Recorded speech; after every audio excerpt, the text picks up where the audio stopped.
안녕하세요. 별자리로 운명일기의 저자 이현실입니다.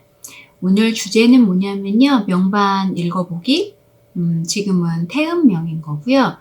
모 가수라고 해요. 김땡땡이라고 하는 모 가수의 명이라고 하는데요.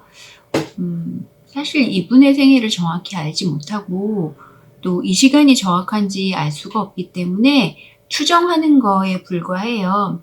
다만 이렇게 생긴 명이 있다면 이렇게 읽는다는 거 정도를 유의해서 들어주셨으면 합니다.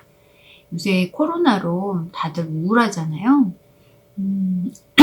한편으로는 복잡하고 또 그러한 우울함을 이기면서 공부를 하는 것도 침잠하면서 좋은 것 같아요. 여러분들도 잠이 들어서 공부하시면서 이 시간 보내면 어떨까요? 한번 보도록 하겠습니다. 자, 이 명은요, 태음화록, 이 명궁에 있네요. 태음명이고요. 남성인데 태음이기 때문에 되게 여성에 대해서 잘 알 거고요. 여성을 상대로 하는 것은 아주 유리합니다. 그리고 태음이 수니까요. 또 달을 상징하기도 하고 감성이 풍부하겠죠. 감성이나 감수성이 예민해서 매우 그쪽으로 인기가 높을 것 같아요.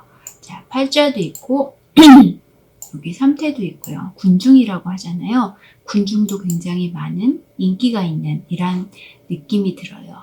자, 그 다음에 보실 건요. 이렇게 삼방사정을 보면 재백궁 상황을 한번 보겠어요.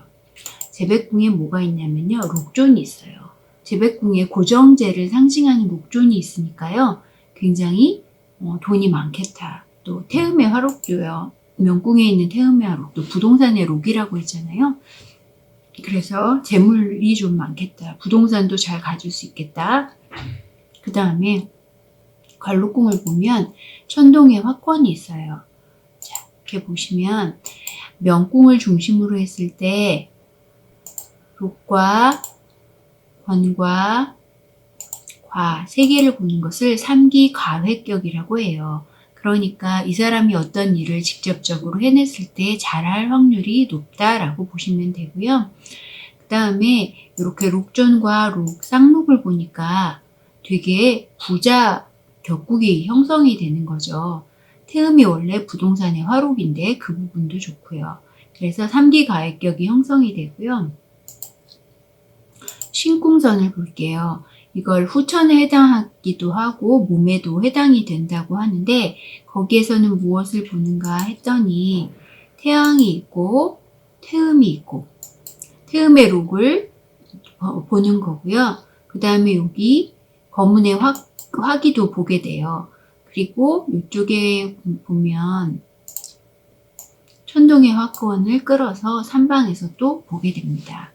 그러니까 명궁이나 신궁이나 구조가 굉장히 튼튼한 편이고 살성을 상대적으로 좀 적게 본다고 할 수 있기는 한데요. 자, 복덕궁 측면에서 한번 볼게요. 복덕궁에서 보는 별들을 한번 보자고요. 화성을 보고요. 거문의 화기를 봐요. 사실은 거문의 화기를 우리가 별로 좋아하지 않잖아요. 태음명이 거문을 복덕궁에서 항상 보기 때문에 항상 태음명은 거문이 어떻게 되어 있는가를 보아야 한다고 했어요. 정신적으로 약간 문제가 있을 것 같아 보여요. 거화양 격국이 되어 있지는 않지만 거문 화기와 화성이 있고 천효도 있고 천영도 있으면서 좀 나쁜 부분들이 있겠죠? 아무래도. 그리고 화성하고 천영이 만나면 형화상봉격이라고 해서 별로 좋지 않아요. 그러니까 이 사람이 부처와의 인연이 덜한 건 이것과도 연관이 있을 것 같아요. 자, 그 다음에 이 명반은 또 장점이 있는데요. 이 명반 상태에서 봤을 때는 길성을 보지 않아요. 우리가 길성이라고 얘기하면 뭐냐면 좌복, 필, 문창, 문곡, 그 다음에 천괴, 천월인데요. 이 삼방사정에서는 보지 않는데 어디에서 보는지 한번 볼게요. 예를 들어 천괴와 천월은요. 이렇게 명궁을 협해주고 있어요. 명궁을 협해주고 있으면 무슨 의미가 있냐면 삼방에서 보는 것만큼이나 바로 옆에서 괴월이 협을 해주니까요. 기회나 캐스팅 그런 것이 잘 되겠죠. 그 다음에 좌보필이나 문창문곡은 보지 못해요. 그것은 다 이렇게 보면 자녀궁으로 들어가게 되거든요. 문창문곡, 좌보, 우필, 청계까지 이렇게 자전선으로 들어가요. 자녀궁이 좋다는 의미는 뭐냐면요. 내가 만들어낸 작품, 식상에 해당해요. 명리에서는 그런 것들이 자파상으로 위신불충, 위자불효라는 말을 하는데요. 자파상 조합을 그게 세상을 좀 놀랍게 하는 어떤 새로운 것들 그런 느낌인 거죠. 그리고 은광 같은 게 있어서 은광천귀 예쁘다, 귀하다 그런 의미가 있거든요. 자기가 만들어낸 작품, 노래 같은 게요. 크게 유행도 하고 사람들에게 사랑을 받고 있는 의미도 있습니다. 그 다음에 신궁선으로 한번 가볼게요. 이 신궁이 천이궁에 있는데요. 요 태양이 제자리에 있으면서 또 무엇을 보는가 볼게요. 이렇게 좌보를 보는데요. 요 지뢰궁이 비어 있거든요. 그래서 요 궁선을 끌고 오면 여기에 있는 우필도 보게 돼요. 그래서 태양이 좌보 우필을 보게 되는 게 되는 거죠. 그러면 이 명은 태음명이잖아요. 태음명은 밤에 태어나야 하고 그리고 또 상현 이전에 15일 음력으로 15일 이전에 태어나야 하거든요. 이 사람 같은 경우는 14일이니까 그 부분은 맞았고요. 그 다음에 개묘시이기 때문에 아침에 태어나서 주성이 되지는 못해요. 하지만 이 구조상 매우 좋은 상태라고 할 수 있어요. 육길성을 못 보지만 협으로 해서 괴월을 본다는 거 그리고 신궁선에서는 좌보필도 보게 돼서 좋다는 거죠. 그러면 이렇게 선천을 열심히 읽었는데 대우는 또 어떻게 보는지는 좀 간단히 설명을 드릴게요. 자, 태음이 화록이면서 록공과를 보고 있는 운에 그것을 갖고 태어났어요. 그러면 여기에서는 록공과를 보고 그 다음 대안을 가보자고요. 그 다음 대안은 14에서 23세 대안인데요. 이때는 어떠냐면 천월을 보고 이렇게 끌고 가서 천괴도 보고 그 다음에 좌보도 보고 우필도 보고 천부가 길성들을 많이 보는 운에 오는 거죠. 그래서 14에서 23세도 록공과를 보지는 않지만 나름 괜찮은 운을 살게 되는 거죠. 세 번째 대안에 가볼게요. 세 번째 대안에는 지궁과 천형이라는 별만 있고요. 상대에서 대궁에서 이런 별들을 끌고 와요. 그러면 자 천동의 화권을 보고요. 그 다음에 거문의 화기도 보고 태양도 보고 그러다 보면 24세에서 33세에서는 천동과 천량이 의미하는 어떤 노래하고 춤추고 그러한 것들이 잘 어울리는 대안이기는 하지만 거문의 화기로 그닥 행복하지는 않았을 것 같은 생각이 들어요. 왜냐하면 여기가 명, 형, 부, 자, 재백궁 여기가 관록궁에 해당하게 되거든요. 다음 대안을 가보도록 하겠습니다. 자, 아까 말했듯이 자파상 대안이 왔고요. 자파상 대안에서 또 길성들을 많이 봐요. 이 명반의 특징은 뭐냐면요. 록공과를 삼방에서 못 보면 또 길성들을 그 다음 대안에서 보게 된다는 거예요. 나름 많은 보완을 해주면서 가고 있기 때문에 인생이 그나마 좀 순탄하다고 보실 수 있는 거죠. 자, 재백궁을 한번 볼게요.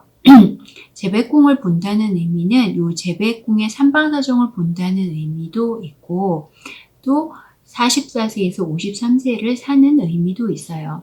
44세에서 53세는 어떤가 하니까 쌍록도 보고 또 이렇게 과도 보고 권도 보고 록공과도 보고 화기도 보는 대안이에요.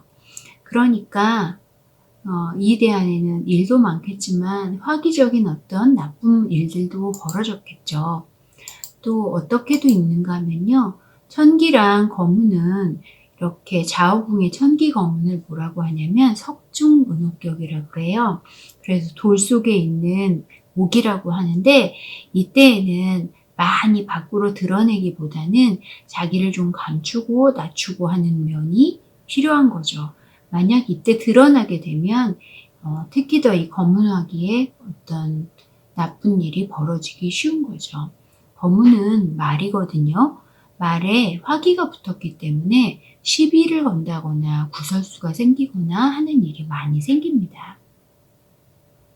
그 다음 대안을 가볼게요. 지금 이분이 54세에서 63세에 지금 54세 운에 온 거예요. 자, 지금 이 대안에 온 거고요. 이 대안을 살면서 여기서 딱 눈에 띄는 건 뭐냐면요. 이렇게 타라와 천마가 동시에 같이 있으면서 타라 천마 절종마가 되었다는 뜻이에요. 타라 천마 절종마가 되면 어떻게 되냐면 이렇게 염정탐랑, 우필, 천괴 이렇게 좋은 별을 보기는 하지만 하다가 쩔뚝하게 되는 어떤 일이 발생을 하는 거죠. 하다가 일이 꺾인다거나 위험하다든가. 그러면서 올해의 운이 여기에 해당하거든요. 경자년. 자년에 해당하기 때문에 이 부분이 또 애매하게 힘들게 되겠죠. 사실은 사화를 돌려서 기lum을 살펴보는 게 맞아요. 그런데 아직 입문 단계에서는 그것까지 보기는 어렵고요. 선천명반을 분석을 하면서 무엇을 했냐면 각 대안별로 특징을 본 거예요. 자, 다시 간단하게 보면요. 첫 대안은 태음 화록이 있고 록공과를 보면서 좋았다. 왜냐하면 살성을 별로 안 보기 때문에 별 방해 없이 잘 갈 수 있었겠다.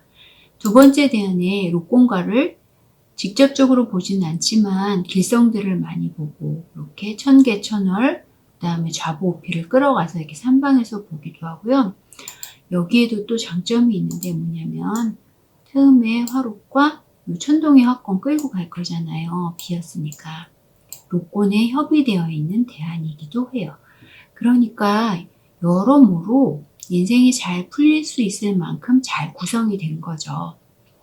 그 다음 여기 대안에 가면 여기도 마찬가지예요. 부처궁에 그 관록궁의 천동화권을 끌고 오면서 이렇게 록권에 협의되게 되어 있잖아요. 이런 명반은 보너스가 많다고 보셔야 돼요. 그러니까 자기가 삼방사정만 가지고 열심히 일하는 사람이 있는가 하면 좌보필이나 문창문곡이나 아니면 뭐 천계천월 같은 이러한 별들이 길성들이 작용을 해주면 훨씬 더 유리하게 되는 거거든요. 그래서 이 명반은 대체로 좋은 구조를 가졌고 잘 살아갈 수 있겠다. 다만 이쪽 대안에 오게 되면요. 거문의 화기 12구설이 천이궁에서 오기 때문에 아무래도 타격을 입을 것이다 라고 읽는 거고요. 또 요 대안에 가게 되면 타라와 천마가 이렇게 명궁에 딱 대안의 명궁에 딱 앉아서 절종마를 형성하기 때문에 절종마의 일이 발생한다는 거죠. 자, 그러면 이 대안에 지나서 64세에서 73세는 어떨 것인가 보면 여기 검은 화기도 보고 태음의 화록도 보고 천동의 화권도 보면서 태양이 왕지에 있기는 해요. 그러면 이때 되면 사실은 그 거문의 화기는 12구설을 나타내기 때문에 또 아까 말씀드렸듯이 요 공선에서 한 번 더 과기를 보면서 이것을 악사위천리라고 하거든요. 악사위천리는 나쁜 소문이 멀리까지 퍼진다는 거예요. 그래서 이렇게 화기를 보게 되면 이 사람이 유명하면 유명할수록 더 소문이 많이 퍼지게 되는 거죠. 그래서 항상 그것을 조심해야 할 것 같습니다. 명반을 이렇게 해서 간단히 읽어보았는데요. 사실은 중급에 가서 운을 볼 때도 마찬가지이고요. 선천명반이 가장 중요해요. 선천명반을 잘 읽을 수 있어야 또 선천명반에 형성된 어떤 격국 같은 걸 잘 읽어놔야 나중에도 이것이 동했을 때 어떻게 보는지 훨씬 유리해지거든요. 그래서 인문 공부를 하실 때 이렇게 선천명반의 각 별들에 대해서 조금 자세하게 살펴보셨으면 합니다. 오늘도 행복한 하루 보내세요. 감사합니다.